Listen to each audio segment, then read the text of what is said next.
لو انت من الناس اللي دايما بتفكر انها عايزة تعمل كل حاجة في حياتها، عايزة تروح الجيم وعايزة تتعلم لغة وعايزة تعمل كل شيء، وفجأة بتكتشف انك مش قادر تعمل اي حاجة في حياتك، واقف مكانك مفيش اي جديد خالص. هقولك على 4 علامات لو لقيتهم فيك اعرف انك بتستنزف طاقتك في الفاضي، ومش هتنجح ومش هتقدر انك تعمل حاجة طول ما انت بتعرف تعمل ال4 علامات اللي هقولك عليهم دلوقتي. لكن في نفس الوقت هقولك في الجزء التاني ازاي تقدر بكل بساطة انك تتخطى المرحلة دي، وازاي تقدر تعمل كل حاجة انت عايزها بسهولة جدا.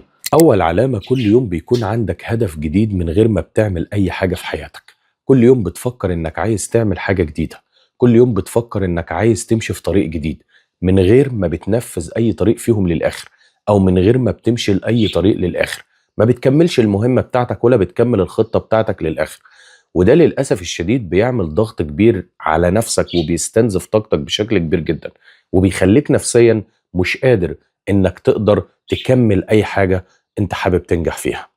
العلامة التانية انك بتبدأ تحس نفسيا بالذنب طول الوقت، لانك ببساطة مش قادر تنجح في الحاجة، او شايف نفسك مش قادر تنجح في الحاجة اللي انت خططت لها وما كملتش فيها للآخر. طبيعي جدا ده يحصل.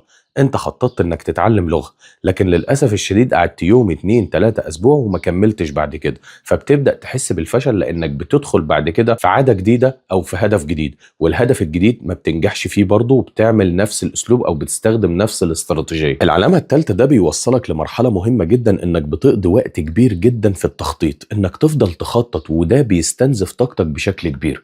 تفضل تخطط هتعمل ده ازاي وهتنفذ ده ازاي والحاجات دي كلها، فبالتالي ده بياخد منك وقت، بياخد منك طاقة، لكن التنفيذ بتاعك بيكون قليل جدا. فده بيوصلك لمرحلة انك ما بتكونش واثق من نفسك في الحاجة اللي انت بتعملها، وده بيخليك تاخد تفكير كبير جدا، بيخليك دايما تشك في قدراتك وتتلخبط وتحس انك مش قادر تاخد اي قرار ولا عارف تمشي في انهي طريق.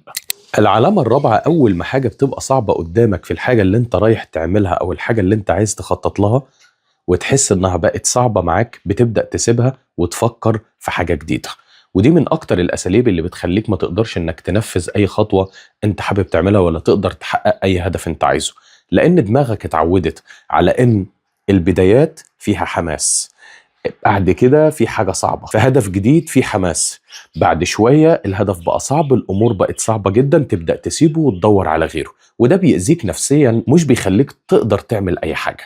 دلوقتي هقولك ازاي تتصرف في الموضوع ده بشكل بسيط جدا وشكل سهل جدا، بس اكتب ورايا وحاول على قد ما تقدر تمشي على الخطوات اللي هقولك عليها دلوقتي. كل مرة انت بتحس انك عايز تعمل هدف جديد، او كل مرة بتقرر انك تحقق هدف جديد، دماغك بيبدأ يربط الهدف ده بالحماس، بيخلق لك دوبامين عالي جدا، ان خلاص انا هعمل الهدف ده، او خلاص هتعلم لغة، او خلاص هلعب رياضة، او خلاص هنزل الجيم، ايا كان الهدف اللي انت عايز تحققه.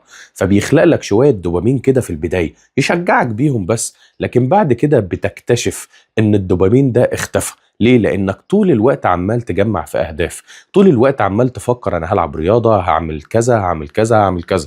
ما فكرتش مرة انك تجمع انجازات، انجازات ان انا النهاردة صحيت من النوم، ده انجاز، بعد كده نزلت الجيم، ده انجاز، بعد كده بدأت أنظم أكلي، ده إنجاز. حاول على قد ما تقدر إنك تخلي إنجازاتك أو أهدافك دايما تتقسم لحاجات بسيطة جدا، زي مثلا أنا عايز أتعلم لغة، لازم تقسم ده لكذا بلان صغيرة تمشي عليها طول الوقت، وبعد ما تخلصها تبدأ لهدف جديد.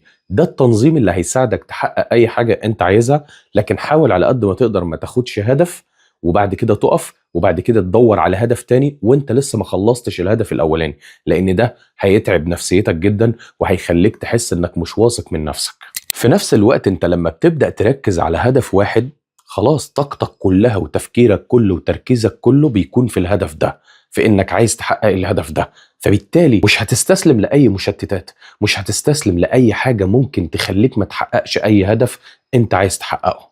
فتلاقي نفسك بكل بساطة إنجازاتك عمالة بتزيد، وعمال تطور وعمال تنجح وتحقق كل اللي انت عايزه، زائد ان ده كمان هيساعدك انك تحقق كل حاجة في وقت قليل جدا. كل ده بيحصل لان دايما عقلنا متعود على فكرة ان كل ما زود من اتخاذ قرارات، كل ما قل التنفيذ.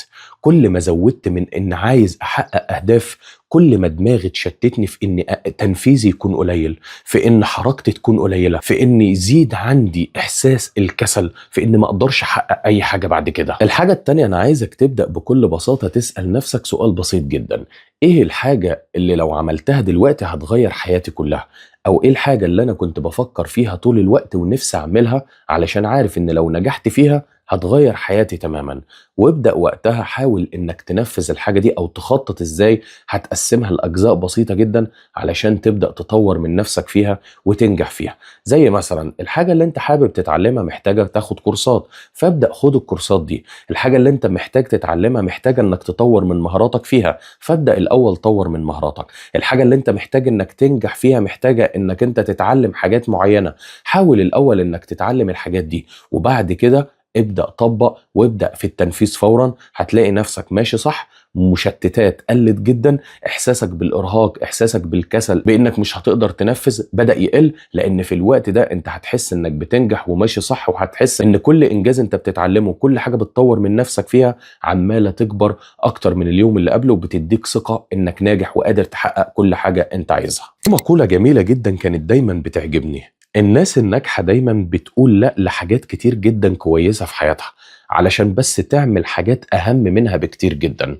فحاول دايما على قد ما تقدر إنك ما تهتمش بإنك لازم تعمل كل حاجة، اهتم إنك تعمل أهم حاجة، الحاجة اللي لو عملتها هتغير طريقة تفكيرك، هتغير نظرتك لنفسك، هتديك ثقة بالنفس عالية جدا. مش معنى كلامي إنك تأجل أهداف معينة، ومش معنى كلامي انك مجرد ما تأجل اهداف يبقى انت فشلت فيها. لا، احنا اوقات كتير جدا ممكن نأجل اهداف معينة علشان خاطر نعمل اهداف او ننفذ اهداف احسن منها بكتير، او اهداف اهم منها بكتير. يعني مثلا لو انت عايز تقرأ 20 كتاب وواخد قرار انك هتقرأ 20 كتاب، بس في كورس معين اهم بكتير جدا من ال20 كتاب، يبقى اسيب ال20 كتاب واروح اخد الكورس وابدا ان اسمع اول 15 دقيقه من الكورس ده، وبعد كده ارتاح شويه اعمل حاجه بحبها وارجع اكمل الكورس تاني عادي جدا، مفيش اي مشكله خالص. ده هيساعدني في الاستمراريه بعد كده. كل هدف بسيط انت بتحاول تضيفه حتى لو صغير قوي لقائمتك او لفكره الحاجات اللي انت حابب تحققها والحاجات اللي انت حابب تنجح فيها، فللأسف الهدف ده بياخد مساحة من ذهنك وبياخد مساحة من تفكيرك، فبالتالي بيزود تشتيتك بعد كده وبيخليك ما تعرفش تحقق أي حاجة. لكن حرر مساحة دماغك، حرر مساحة أهدافك، حاول إنك تخلي مساحة أهدافك تكون بسيطة جدا، المهم أو الأهم، وبعد كده ابدأ اعمل اللي انت عايزه واحدة واحدة. انا لازم اخد كورس معين علشان انجح في ان اتعلم لغة بعد كده، يبقى لازم اخد الكورس الاول. انا لازم انزل جيم والعب رياضة، انزل اتمشى كل يوم لمدة 30 يوم الاول، بعد كده هلاقي نفسي بحب الجيم وبستمر، وهلاقي جسمي بيتظبط، وهلاقي نفسي بطور من نفسي في حاجات كتيرة قوي. اكتر حاجة كنا بنقع فيها دايما واحنا صغيرين ان لازم اعمل ده واعمل ده واعمل ده، احقق النهارده ده، احقق ده. السنه اول ما تدخل عليا لازم اتعلم لغه ولازم انجح ولازم اخد كورس في كذا ولازم اعمل كذا ولازم اعمل كذا. لكن بعد كده ما بنعملش في اي حاجه خالص. بنبدا في الكورس ما بنكملهوش، بنحاول نتعلم لغه ما بنكملهاش، بنحاول نتعلم ده او نزود مهارتنا في ده ما بنكملش. بعد كده تحس بارهاق وتحس انك مش واثق من نفسك وتحس انك مليت من الحاجه اللي انت بتعملها، فتبدا تسيبها وتبدا تبعد عنها وخلاص حياتك انهارت لحد هنا. فحاول انك ما تغلطش الغلطه دي. اشوف هدف واحد بس هيغير حياتي، ابدا في تنفيذه الاول، اشوف المفروض هبدا بايه وبعد كده امشي خطوه بخطوه. ده هيحفزني اكتر وهيزود الدوبامين عندي اكتر وهيحسسني اني بنفذ انجازات تخليني احسن وافضل بشكل كبير جدا. جرب بس 30 يوم من اللي بقولك عليه ده، واوعدك انك هترجع الفيديو ده وهتدعي لي. لو لسه مش عامل فولو اعمل له فولو ولايك جميل.